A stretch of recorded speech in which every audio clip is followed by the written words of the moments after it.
Hey guys, how you doing? My name is Spike Leo. I have been a full-time music producer for the last 13 years, and over that time I have taught hundreds and hundreds of students.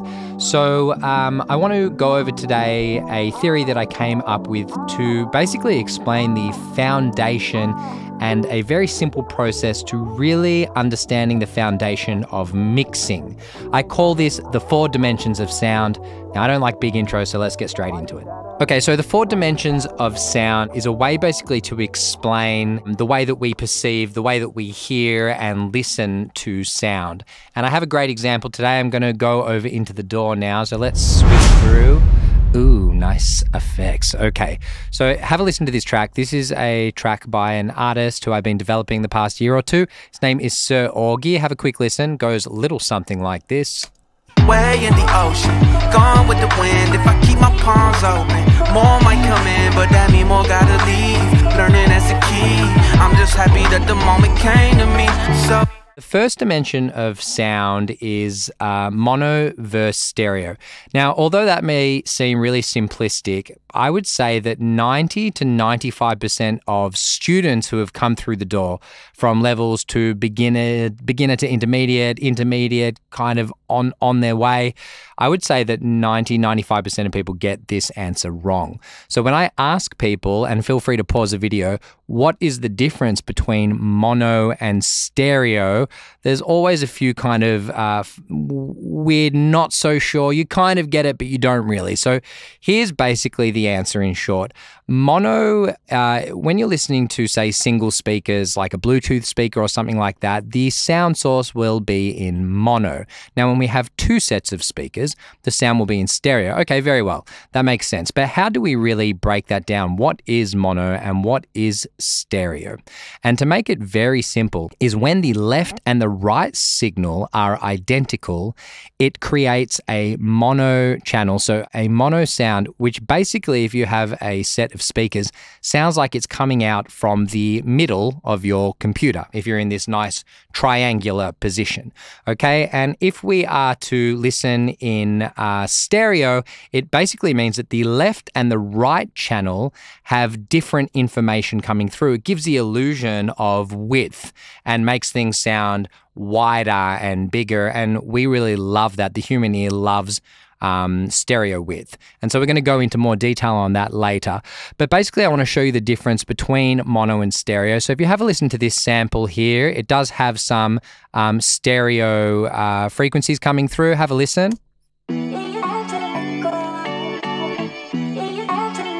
And what I'm going to do now is I'm going to basically click on my mono plugin. Now, if you have speakers, which I would say is preferable for this listening session, but not a deal breaker, have a listen without. Now, I have headphones on as well, so, you know, when we put it through headphones, we can definitely feel that it feels more expansive. It feels wider, and then when we go into mono, it's more focused. It's more in front of us.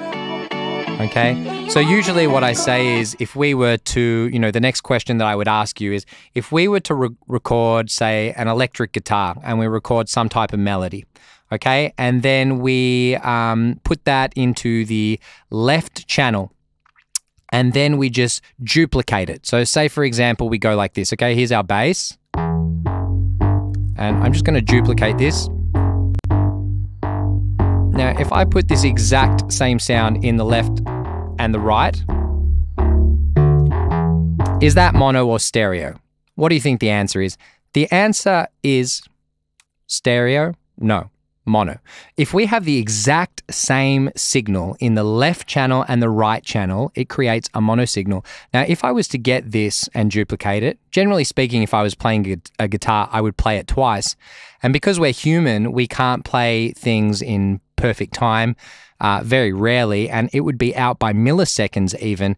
We have one in the left channel, one in the right channel. It gives us expansion, it gives us width, it gives us a stereo sound. Now, we can still duplicate this artificially. If we are to, you know, do a few little bumps to the right, you can see that these are now apart, okay? So we start getting more of a stereo sound. Now, if I go more and more and more, if I go more and more and more and I keep pushing it to the side, we're going to start getting basically a delay, and then you get this bounce, and it's obviously not preferable. You get some chorusing depending where we put the wave files. So let's have a little example. If we listen to the whole mix here, okay, we have it on stereo. So this is everything together.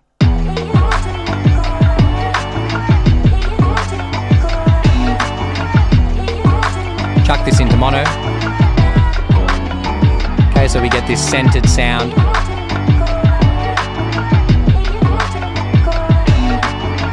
Turn that off, back to stereo. Wonderful. Does that make sense? I hope it does. That's the first dimension of sound. Second dimension of sound is left and right panning. Okay, so panning may seem really, really obvious, but basically we have panning 100%. So if I take these drums over here, okay, we can pan them to the left,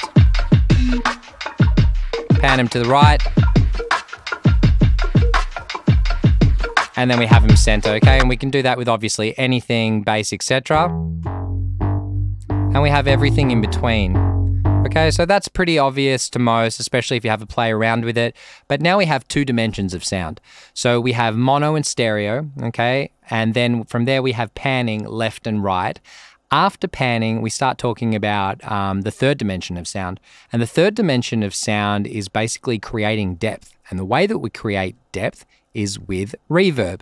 So when I ask many times, what is reverb? People have a general idea that it's sound kind of bouncing around, which can also, you know, create delay and things like that. But reverb is basically the sound reflecting off the space, the walls, or if it's a really expansive big area, say like a hall, you know, we have a lot more bounces around the room and reflections. So if we have a listen to, say, our sample over here, actually let's start with drums as a great example.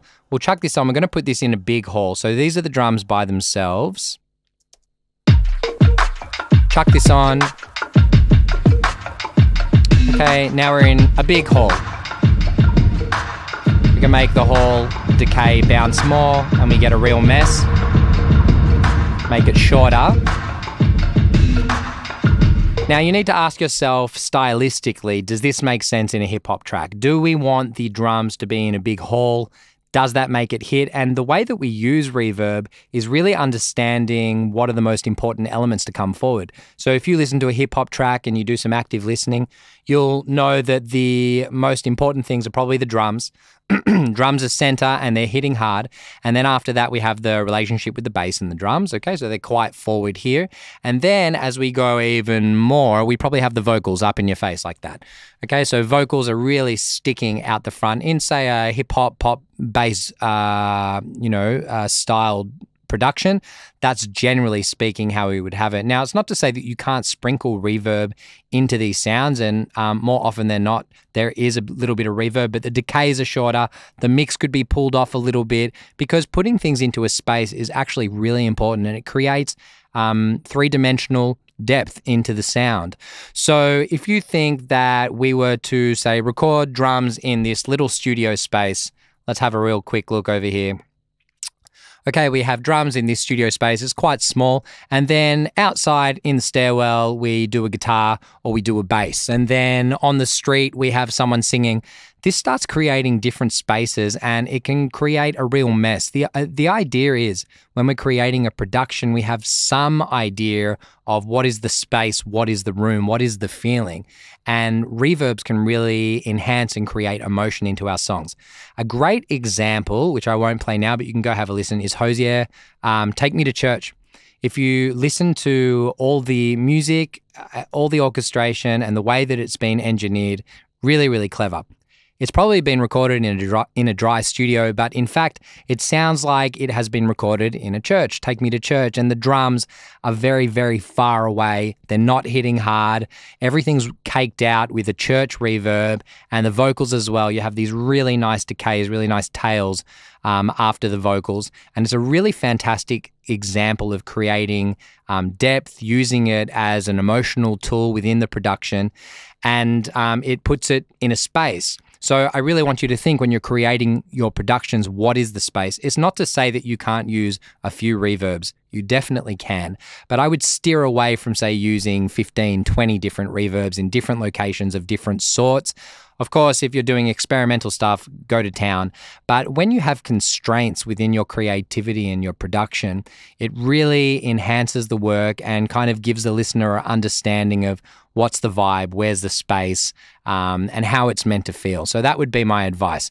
If we have a listen to the sample here very quickly, let's chuck this on.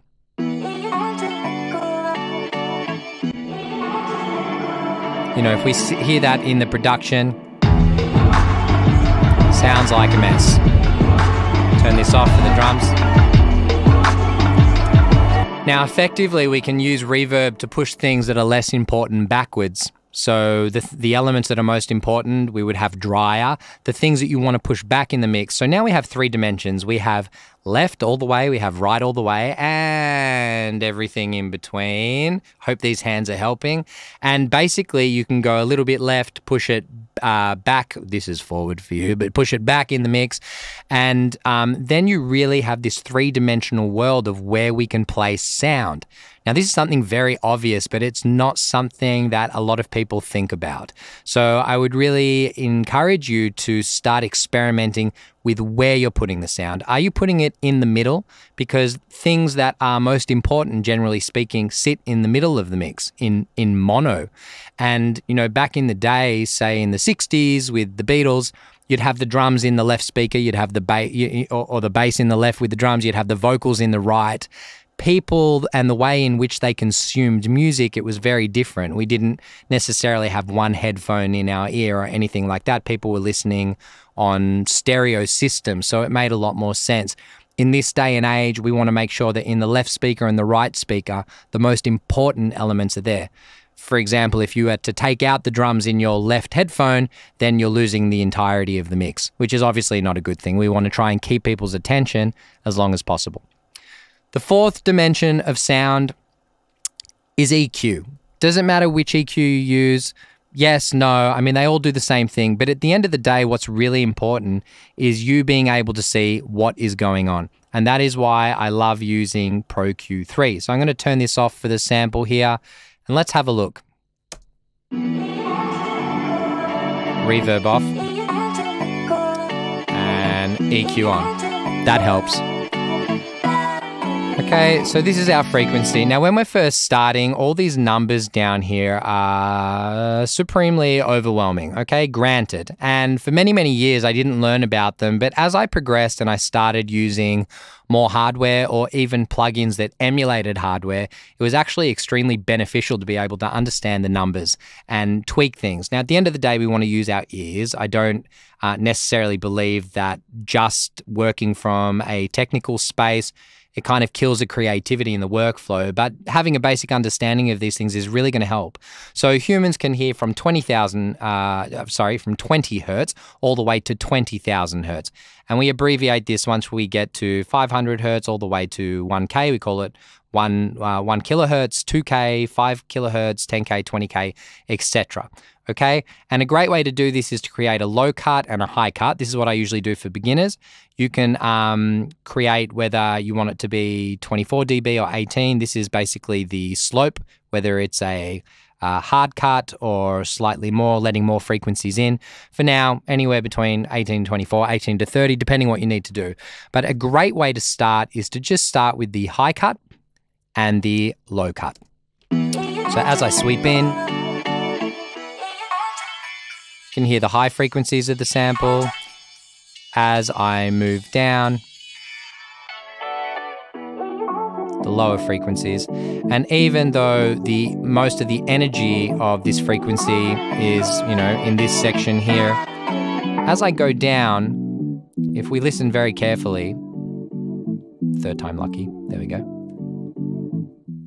There's still frequencies coming through here. Now, they're almost inaudible, but what happens over time is Pardon me, I'm just choking on my saliva. What happens over time is if we build these up over many, many tracks, we start to get this rumble. And that's when you go to your car and you're like, wow, these mixes sound horrible and et cetera, et cetera. Why am I getting this rumbling?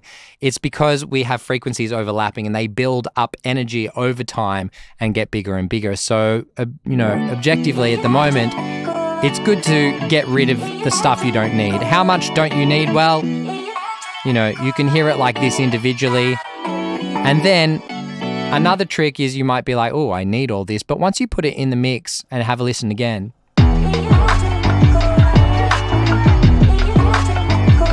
do we really need this little bit here? Well, we can hear it when we do it solo. But in the mix,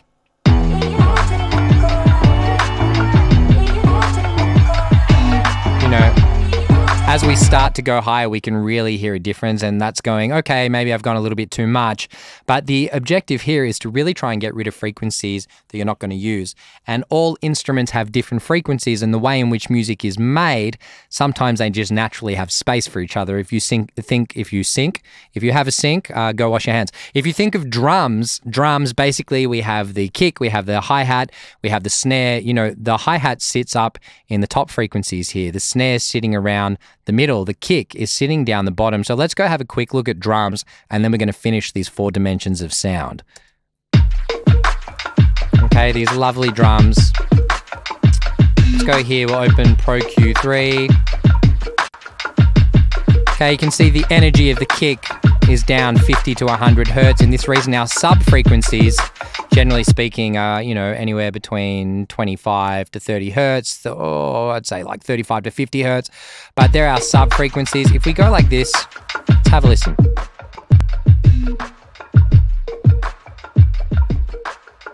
My headphones can probably hear about... Let's have a listen. Hold on. Bear with me. Let's just go to this one here because I've got a whole bunch of stuff buzzing.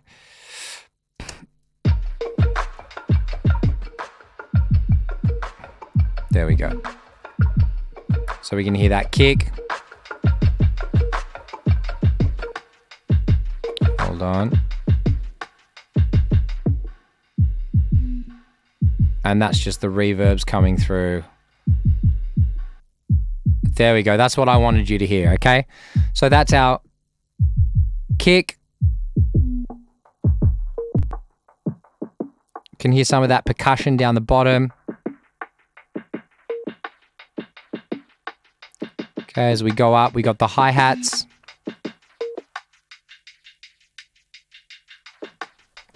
And then we have our full beat. Now it's layered with bits and pieces as well. We got some claps to really kind of enhance it. And then I got all my processing, etc. Okay, so the idea with frequency is we're really trying to divide everything. If we go over it again, the 4 dimensions of sound, we have mono and stereo. Okay, so understanding when things are in the middle or things are to the side. The left and the right channel have to be different to create stereo imaging. There are plugins that will essentially do that for you, or when we're recording, we can record one track to the left, one to the right. The same thing, but 2 different takes. It's going to make a difference. If it is the same take, you can always duplicate and move them, but there's something a lot more sexy about doing separate takes and then putting them left and right. When we come to the 2nd dimension of sound, we have panning, left, right, and everything in between. We can go all the way or a little bit of the way. Then our 3rd dimension of sound is we start understanding depth, back and forward, reverb, and things that are more important without reverb, pushing them into your face. So vocals, drums, bass, depending genre-wise. But generally speaking, less reverb, more important. We can put things into the left, push them back with reverb, on and on. The 4th dimension of sound is frequency. So really giving everything its space, whether it's timing or if they're overlapping, understanding how hard that we are cutting things with the frequency to allow them to cut through the mix. It's important to really understand frequency by isolating, soloing a track by itself, and then having a listen with moving a low cut and a high cut getting comfortable with that, but also don't forget to listen to how it sounds in the mix, because more so than not, you'll be tricked in thinking this frequency is really important, and in many cases, actually stuff that you can be cutting out. Whether you cut it out completely or you start doing little bells and pulling it down, or shelves, which we will get into later on this channel. I want to thank you very much for listening. I hope the 4 dimensions of sound have really created some clarity for you, whether you're in your beginner phase or intermediate phase. I'd love to hear more about what you guys are interested in. I do have 13 years on the belt, and I hope that I can really provide you guys with some value. Don't forget to like and subscribe if you enjoyed this video, and we will see you on the next one.